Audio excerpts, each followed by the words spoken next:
Oh, no, you're right on time. Keep it down. Morning, Sunday school. We have been working through the tabernacle, and now we're finally at the temple. And I want to be careful because I think I have a little bit of a bias here, but I don't think the Bible supports my bias against Solomon.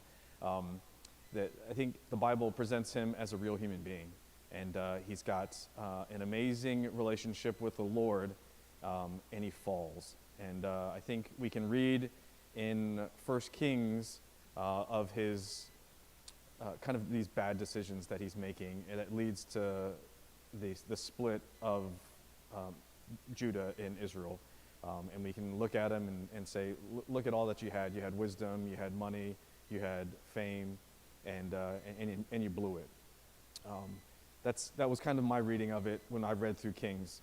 When you read through Chronicles, the story is slightly different. It's written from a different perspective, and it shows the beauty of what Solomon did, and how God was still working in this flawed human being, even if he was exceptionally wealthy, exceptionally wise, and has given us so much wisdom literature in the Bible. And so I think we need to approach it with both of those perspectives, that God was using him, and he was definitely influential in the building of the temple. But we can also look at him and see his flaws, so that we can look inward and see how easy it is for us to fall into our own pride, into our own temptations. So that's kind of my first introduction into this discussion, as most of my notes are going to pick apart pick apart Solomon. But let's just first start with how we started our last session. We talked about David in our last session, and we talked about this Phoenician king named Hiram, the king of Tyre. And Tyre is in Phoenicia, and if we don't understand a little bit of geography or a little bit of background, we might miss some of this. So the area of Sidon and Tyre is current-day Lebanon. So Brother Hadad, he's from Lebanon. Brother Fagali, he's from Lebanon. So when you see Beirut and some of those places, that's where the area that we're talking about. In Phoenicia, and this king that we're going to visit here, the king of Tyre, is part of the Phoenician Empire. And it lasted from about 1500 BC until about 300 BC. And even goes into the New Testament of some of the effects of this Phoenician kingdom. They do get taken over, like everybody does, by Alexander the Great and the Romans eventually. But the Phoenicians were really, really important in this Middle East and in the Mediterranean. And their empire stretches all the way from Spain on the Atlantic side through the Straits of Gibraltar all the way into Lebanon, into Israel. And so they were a maritime power. They didn't really have military might, but what they did was their economic and trade power made them a superpower. And so when we meet this guy, Hiram, king of Tyre, he is mentioned in his relationship to King David and also in his relationship to King Solomon. And he is the guy that provides, first David, all of the cedar that builds David's house. The cedars of Lebanon, if you look at the flag of Lebanon, it still has a cedar tree on it. And so this is highly valuable wood and highly durable. And so it's what actually prompts David to build a temple. He lives in this beautiful house of cedar, and he says, I live in a house of cedar, but God lives in a tent, meaning the tabernacle. And so David puts in his heart that he wants to build God a full standing temple. And so David gets to build in his mind all of these plans. He gets to finance it. He doesn't physically get to build it. God restrains David from building the temple. But his son Solomon, who becomes the next king, gets to do all of this building. So David dies, and we meet Hiram, the king of Tyre, again in 1 Kings chapter 5. So let's go there, and we'll open up, and this will help us set up some of this. And it says in chapter 5, verse 1, in 1 Kings, it says, And Hiram, the king of Tyre, sent his servant unto Solomon, for he had heard that he anointed him king in the room of his father, for Hiram was a lover of David. Don't think that's weird. He just loves David. All right. And Solomon sent to Hiram, saying, Thou knowest how that David my father could not build a house unto the name of the Lord his God, for the wars which were about him on every side, until the Lord put them under the soles of his feet. Solomon will have a monarchy, a kingdom of peace, because of all of David's wars. So we're here at the tail end of David. David dies, and so Hiram goes and speaks with Solomon. But now the Lord my God hath given me rest on every side, so that there is neither adversary nor evil occurrent. And behold, I purpose to build a house unto the name of the Lord my God, as the Lord spake unto David my father, saying, Thy son, whom I will set upon thy throne in thy room, shall build a house unto my name. And therefore command thou that they hew me cedar trees out of Lebanon, and my servants shall be with my servants. And unto thee I will give hire for thy servants according to all that thou shalt appoint. For thou knowest that there is none among us any that can skill to hew timber like unto the Sidonians. When we talk about Sidonians, these are the people of Phoenicia, and they are neighbors, just like they currently are, of Israel. And if we are up on our current events, Hezbollah is in Lebanon, and the IDF, the Israeli Defense Force, is pushing into Lebanon. So we are very, very close in proximity. Hiram, the king of Tyre, is a neighbor. He doesn't have a military like King David did, nor does Solomon. And we're going to hear about all of Solomon's chariots and soldiers here in a minute. So Hiram is doing the smart geopolitical strategy. He's winning hearts with economic power, which he has. And so he's got this mighty army that's sitting right to the south in Israel, now ruled by a new young king. And he says, I loved your dad. I extended my arm of economic power to him, and I'm going to do the same for you. So so I had a question in my mind, why would Hiram do this? Well, that just makes sense. It's just like we see nations today building roads, building infrastructure in other countries that gives them access and economic power and influence politically to avoid conflict. And so this is exactly what Phoenicia is doing, and this is why they've lasted for so long. Almost a millennia, they controlled much of the Mediterranean. And so when you hear the word Carthage, the Carthaginians, that is a colony of Phoenicia, and that's in North Africa. And when we hear about the Punic Wars, they were Phoenicians that now are battling in about 300 BC. So all of that stuff ties together. So we still have biblical cities that are mentioned. Sidon, he mentions here Sidonians. Tyre still exists. Gebal is current day Beirut. And so all of these cities in ancient Lebanon still exist now. And so we do know a bunch of famous Syrophoenicians, not just Hiram, the king of Tyre, but we have Jezebel. She's a princess from Lebanon. We have in Ezekiel, they talk about the prince and the king of Tyre. The king of Tyre in that story is a image of Satan. And so he's using this image of a very, very powerful superpower and this king of Tyre as a way to describe Satan himself. And so if you ever go back and read Ezekiel chapter 28, and he talks about the king of Tyre, he's using him as a type. So if you want to know about what Satan was like, go read that story.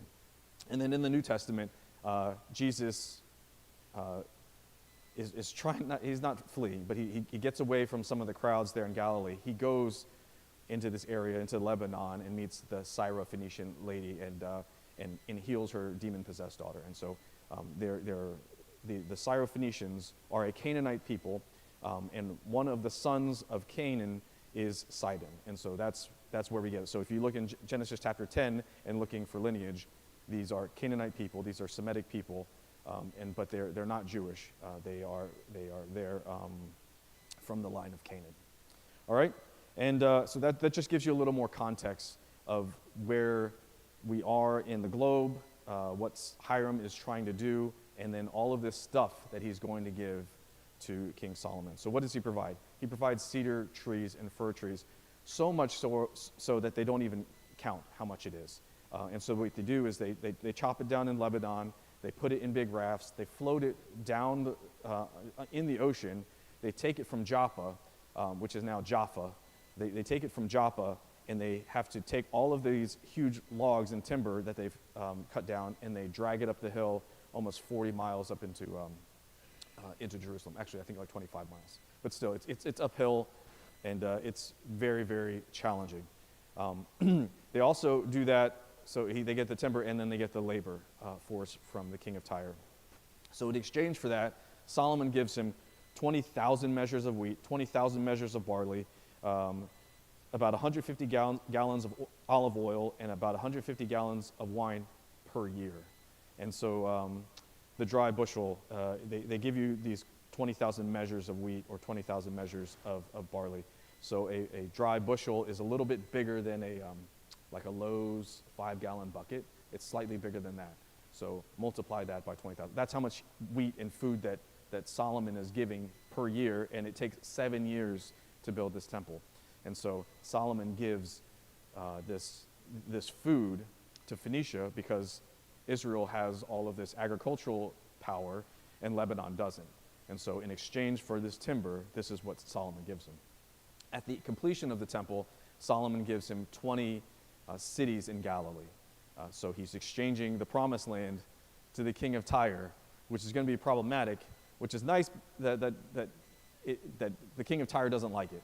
He says that they're Kabul. He says that they're kind of garbage towns, and he gives them back. And so, but you can kind of see there's a problem there that Solomon gave the promised land to. Hey guys, how are you? I'm Dave. Welcome. We're now talking about Solomon's temple, and so we've been building this. This is like lesson 8. So if we feel like we're super far ahead of you guys, I apologize. Okay, so Hiram also gives an artisan because Solomon needs somebody to build all of these temple artifacts, including the candelabras and the golden lavers and all of this stuff. So he doesn't have a skilled artisan like that, like the Israelites did when they built the tabernacle. Remember, we had Bezalel and Aholiab build all of those things, and then he trained other Israelites to do it. And those guys were empowered by the Holy Spirit. That's what the Bible says in the book of Exodus. In 1 Kings, he gets a guy named Huram, not Hiram, Huram, and Huram is a very interesting person. And so we're gonna deep dive into this guy. He is clearly not Jewish. His mother is a Jewess. She is from Naphtali. But her husband was from Tyre. He was Sidonian, so he's a Canaanite, and this Canaanite artisan builds all of this magnificent temple, and he's super helpful in doing all of this. So when we hear about the temple construction, it is a clearly Solomon, a person of promise, and a person that is not a covenant person who is the artisan that builds. And so we can kind of see a difference between how we built the temple and how we built the tabernacle. But I want to go, there's an interesting thing that we can do because I got stuck on it. And so let's turn here to 1 Kings chapter 7, verse 14. And we're going to read about this guy. And it says, and the king Solomon sent and fetched Hiram out of Tyre. This is not Hiram the king, this is Hiram the artisan. And he was a widow's son of the tribe of Naphtali, and his father was a man of Tyre, a worker of brass, and he was filled with wisdom and understanding and cunning to works, all works in brass, and he came to King Solomon and wrought all his works. So, it says in 1 Kings chapter 7 that his mom was from Naphtali and his dad was from Tyre. Let's go to 2 Chronicles chapter 2. 2 Chronicles chapter 2, verse 14. And the son was the daughter of Dan,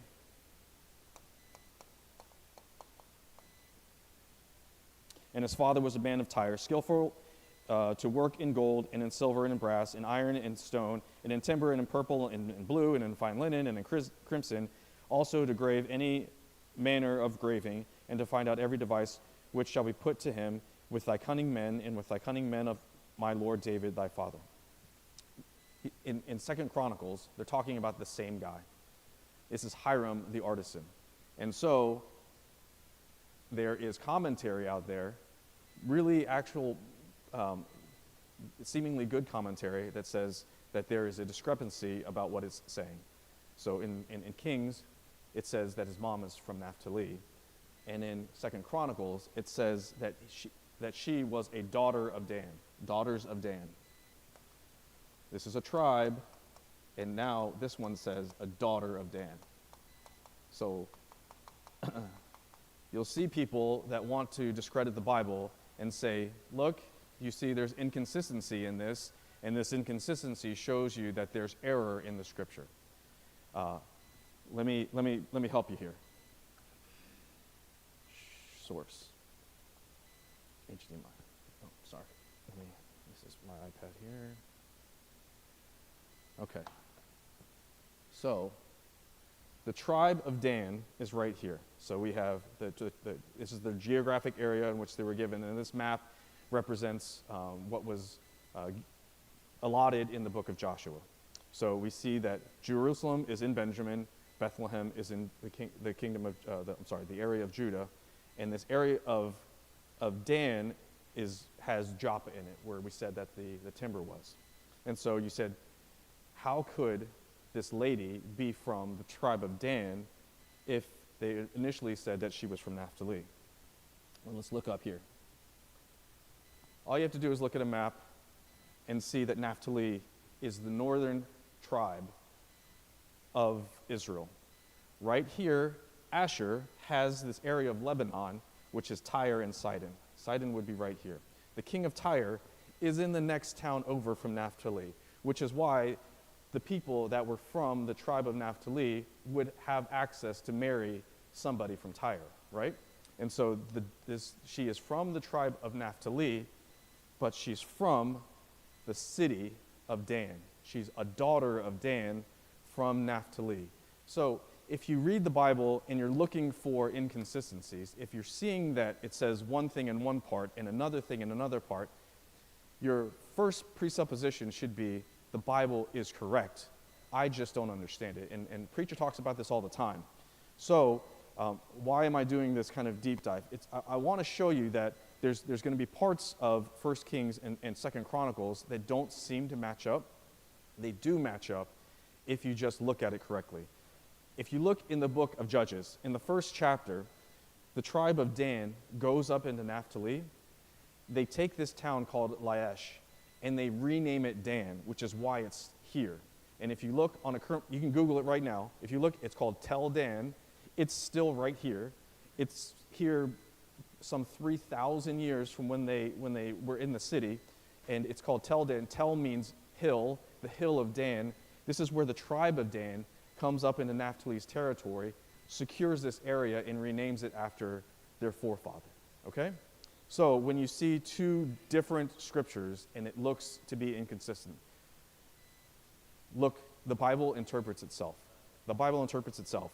And so this is the easy way for people to think that they got you is to look for these inconsistencies. But what it actually does is shows you how consistent the Bible actually is.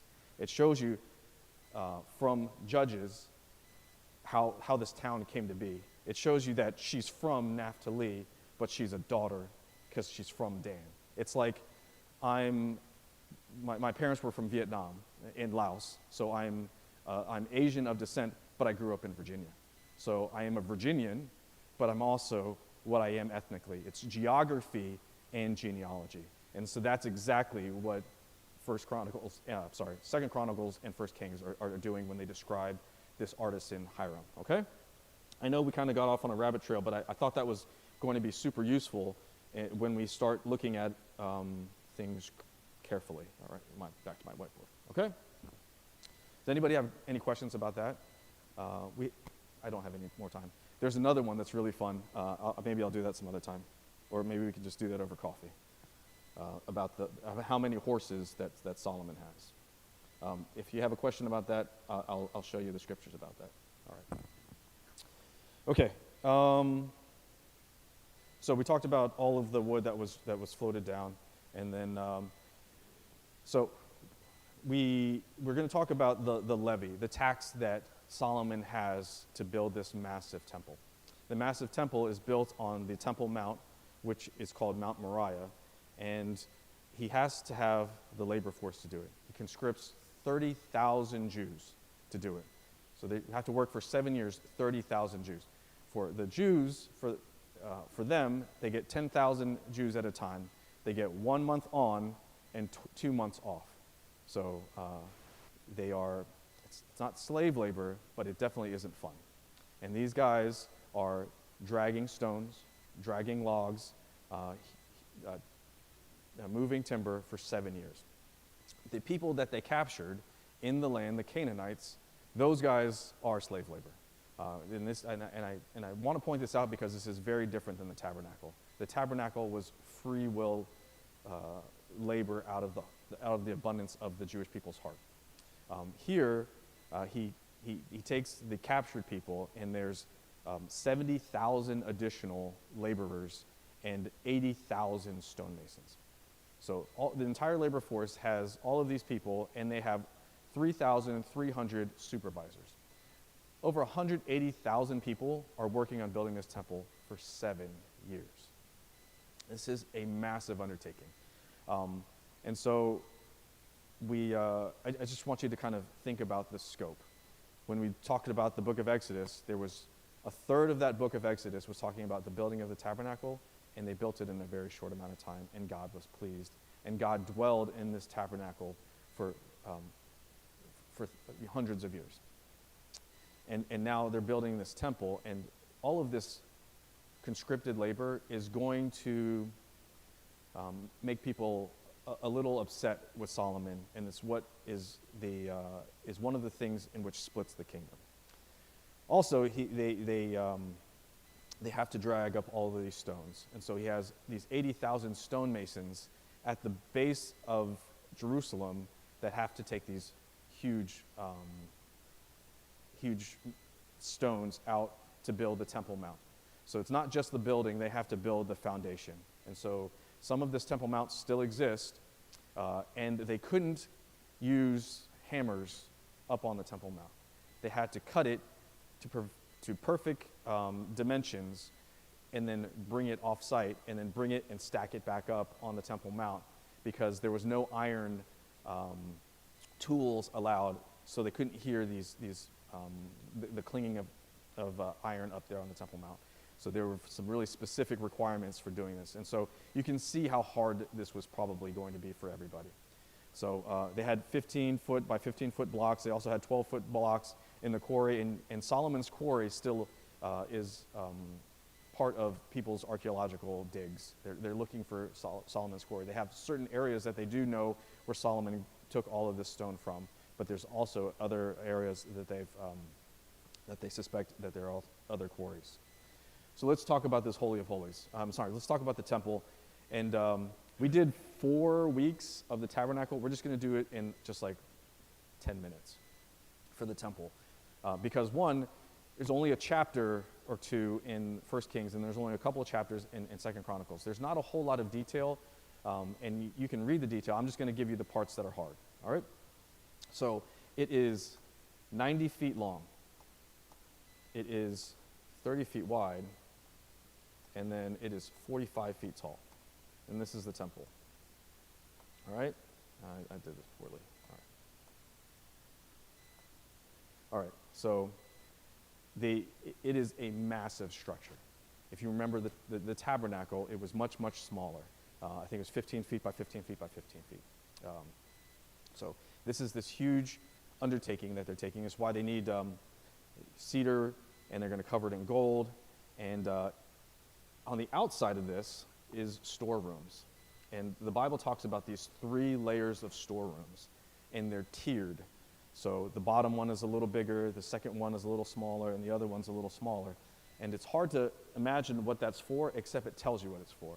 It's because the wood planks have to rest. They don't get nailed into the temple. They get to rest on these ledges, and these floors of this outer storeroom allows for them to store all of the gold and supplies and things that they need for the temple. The tabernacle didn't have any storage area, but the temple now does. And this models much of the temples that we're going to see here in ancient antiquity, like the one that's in Ephesus. They have these external storerooms. It even tells you about there's a door on the south side, and there's these ladders that take you up from one floor to another. I'm telling you this because the Bible is an amazing piece of historical literature that tells us all sorts of stuff that doesn't exist anymore, but it gives you this detail for a reason. All right, and so all of these storerooms are going to hold not just gold, but all of the materials, because we'll see one of the early sacrifices happen, and it's just this massive sacrifice that they have. All right, we have a porch that comes out, and Solomon has this porch, a vestibule, and it's built here. Oh, this is a really bad picture. Sorry, I'm going to fix this. I'll fix it. We'll just do the overhead. All right, Solomon's porch. This is to the east. Solomon's porch, and he has these pillars. There are like 10 verses just for these pillars, and these pillars are named. One's Jason and one's Boaz. These things don't seem to have a purpose. They're decorative, and they're covered in gold, and it's just these enormous monstrosity, like these just huge pillars, and I think it's written here in 1 Kings for us to notice that these things are ornate without real purpose. And it's kind of telling about what the temple is going to become. It's ornate without purpose. All right? Some of the differences from the tabernacle, we have the Holy of Holies, also in the Bible called the oracle. And it is 30 by 30. And so, remember, we said it was 45 feet high. That must mean that it's elevated. So there's a stairway up into the Holy of Holies. Inside of the Holy of Holies is covered with gold, 600 talents of gold, which is equivalent to about $3 billion worth of gold in today's gold prices. That's what's in the Holy of Holies. It covers the entire wall. Remember, we had a veil, just a curtain that in the tabernacle that kept people in and out of the Holy of Holies. Here we have a bifolding door, and it's like you have closet doors that kind of have these two sections. That's what these big doors are, and they're covered in decorations and in gold. It doesn't mention the veil in 1 Kings, but it does mention it in Chronicles. So there's also a veil, and they have these bifolding doors here as well. As you enter into the temple. So remember, this is the vestibule. You go in, there's bifolding doors. This is the holy place. And remember, in the tabernacle, we had one table of showbread on the north side, and we had the candle, or the menorah, on the south side. In the temple, there's 10 tables and 10 lamps. It doesn't tell you why, but there's 10 of them. And so they're just all over the place. Right? This is just the extravagance of what this temple has become. Inside, they do get to move the Ark of the Covenant inside, and that's amazing. This Ark of the Covenant was in the city of David. David brings it up. He makes a tent for it in the city of David, and during the inauguration of the temple, they bring the Ark of the Covenant into the Holy of Holies, which is a real blessing because that's where God will dwell and speak with man. And so, but they have these huge cherubs that they build out of solid gold, and their wings touch each other. This thing's 15 feet apart, 15 feet wingspan. They touch each other. They reach from wall to wall, these huge cherubs. And cherubs don't look like babies with wings. They look like these four-faced creatures with hooves that look like a cow, and they have 4 wings. They are an amazing sight. If you want to look in the book of Ezekiel what cherubs look like, that's what they look like. And he builds those. So things are getting a little grand and a little larger than life in this temple. So I got to hurry up on building the temple. There's a funny thing that happens in the recording of the book of Kings, 1 Kings, that they don't talk about one of the major pieces, which Exodus talks about, which is the altar. The entire point of the temple is to have a blood sacrifice to go in so that we can intercede with God. 1 Kings doesn't mention the brazen altar. Chronicles does tell you what it is, and it tells you that it's 30 feet by 30 feet and it's 15 feet high. I'm 5'6". It is 15 feet high. You have to have stairs to get up into it. And this brazen altar is just massive. It seems to be big for no reason. There's also a thing called the molten sea. Chronicles tells you that it's for the washing of the Levites, but if you get the dimensions of it, it's 15 feet wide. It holds, I don't know, I have it in the notes for you. It holds it holds 16,000 gallons of water. And it is just gigantic. But he builds it on top of 12 oxen. You're like, what is going on? It has nothing to do with the original laver. Remember, the original laver was made out of the women's mirrors. And it was this sacrificial giving, and these women were giving up their pride in order to serve God and cleanse themselves. This thing is gigantic for no reason. And so they're like, you know what? We've got a lot of sacrifices going on. We're going to build 10 more mini lavers. And so they have these, there's 5 on each side. I'm going to do whatever. So there's 5 on each side. And there are these carted like a chariot. And he builds on them. He puts like lions' faces on them and oxen's faces on them. And there's 10 of them. They move all over the tabernacle. The temple area. It's just ostentatious. It is just grand for grandeur's sake. And that's how I'm reading 1 Kings. So I want us to be careful with the thing that is presented to us. I want us to see that God has blessed Solomon with wisdom and wealth and peace and long life, because that's what he said he was going to do. But Solomon is doing the most. Okay, so there's a lot of stuff happening here at the temple. We do get a few other articles here, but I just want to show you the scope of what's happening at this temple. They don't have any relics, any pieces of this original temple. When we get to Jesus' day, it's not Solomon's temple. It's Herod's temple. They rebuild this whole thing. It looks nothing like this. They have some ideas of what it looks like, but this is Solomon's temple. And next week, I'll show you what happens to it. It gets picked apart. It gets picked apart one at a time by the kings, fighting each other, fighting other nations, and then it gets picked apart finally by Nebuchadnezzar. And so it's a sad thing that happens. All of this money, all of this wealth goes into building this, and it's gone. God's presence actually leaves Solomon's temple, right? God's presence didn't leave the tabernacle. He stayed with them through the book of Judges. That book is crazy. If you ever read the book of Judges, those people don't act right. He stays with them. He stays with them. They build this thing, and in just one lifetime, the Lord leaves the temple. All right? So there's something to be said about that. All right. So where did we miss the mark with Solomon? And I told you as we first started, I don't want to beat Solomon up too much, but let's go back to Deuteronomy 17. Deuteronomy is all the way near the first part of the book. These are part of the books of Moses. In Deuteronomy 17, this is way before they wanted a king. This is Moses telling him what God is going to reveal to them, and we'll see this amazing thing that happens. Deuteronomy 17, verse 14. When thou art come into the land which the Lord thy God giveth thee, and shalt possess it, and shalt dwell therein, and shalt say, I will set a king over me, like as all the nations that are about me. Thou shalt in any wise let him king over thee, whom the Lord thy God shall choose, one from among thy brethren, shalt thou set a king over thee. thou mayest not set a stranger over thee, which is not thy brother.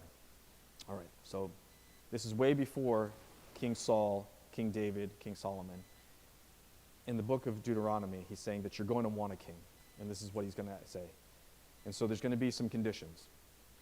He shall not multiply horses unto himself, nor cause the people to return to Egypt, to the end that he should multiply horses.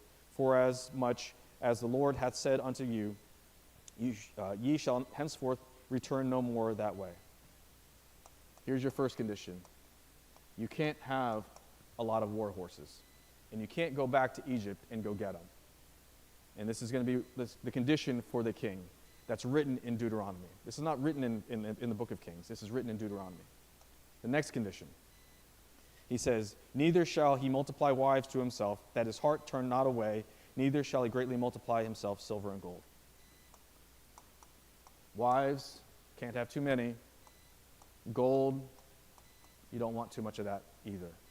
And then the next stipulation is, and it shall be, when he sitteth upon the throne of the kingdom, that he shall write a copy of the law in a book out of that which is before the priests of the Levites, and it shall be with him. And he shall read it therein all the days of his life, that he may learn to fear the Lord his God, to keep all his words of the law and these statutes, and to do them.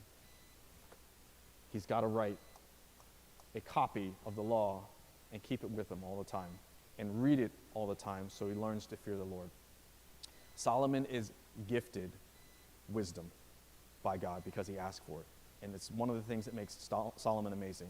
If you read the book of Proverbs and Ecclesiastes, those are written by Solomon, and it gives us so much wisdom, wisdom that doesn't come from man, wisdom that comes from God. He builds this amazing temple because he has this amazing wisdom. He has this reign of peace that he builds alliances because he has this wisdom. But he doesn't meet these requirements. The horses. He has 1,400 chariots. He's got 40,000 horses. I don't know what a lot of horses are, but that's a lot of horses. And he has 12,000 riders. I don't think he meets this requirement. And this is what happens. He starts putting all of these army battalions all over Israel. This is going to be part of his downfall. God tells him not to do it. Okay? Does he allow him to do it? He does. And he allows us to do things that hurt us, right? And so when we think about Solomon and you're like, he's so smart, he's so rich, why is he doing it? God has already told him, and he's told him in the book of Deuteronomy, and if he had written it down and studied it over and over again, he might have had some wisdom to restrain himself. All right. What about wives? 700 and 300. 700 wives and 300 concubines. Did I have that backwards? No, I think I have that right. Nope, princesses, concubines, right? I don't know what's too many, but 1,000's too many. Okay? Gold. We know that God gives him gold, and we know that David provides all of this wealth. Last class, we talked about all of the stockpile of gold and silver that David gives to Solomon for the building of this temple. We know that he uses 600 talents in the Holy of Holies. It's amazing. But when we read in Deuteronomy, it says, for himself. It says, don't store up this gold and silver for yourself. So can God give you an amazing job? Can God give you amazing ability to have financial wealth in this world? Absolutely. And God shows it through Solomon that he can do that.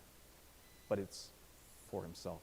It says horses for himself, wives for himself, gold for himself. He's misplaced it. The gold and silver should have been used for the kingdom and for the purposes in which God wanted him to use it for, and not for himself. He gets, and when we talked about the temple, you can see how Solomon's personality gets built into all of the pieces and parts of the temple. All right? And the last part, the law. He has this amazing relationship with the Lord. And I don't want to disparage Solomon too much, because I haven't been given this gift that Solomon does. He is more wealthy than Elon Musk is. right? They said there won't be a king before or after that has the wealth that Solomon has. But what he doesn't have in his heart is the law, and his wives turn his heart.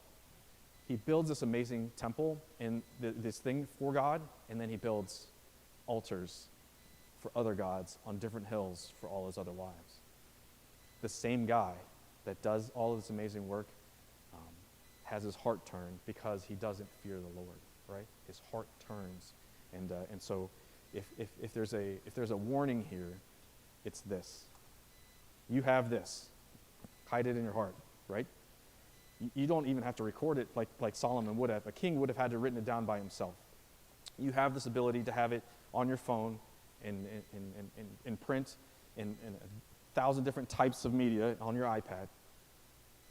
You got to pick it up. You got to study it daily so that you can fear the Lord, so that even if you don't have all of these things, you still won't fall, right?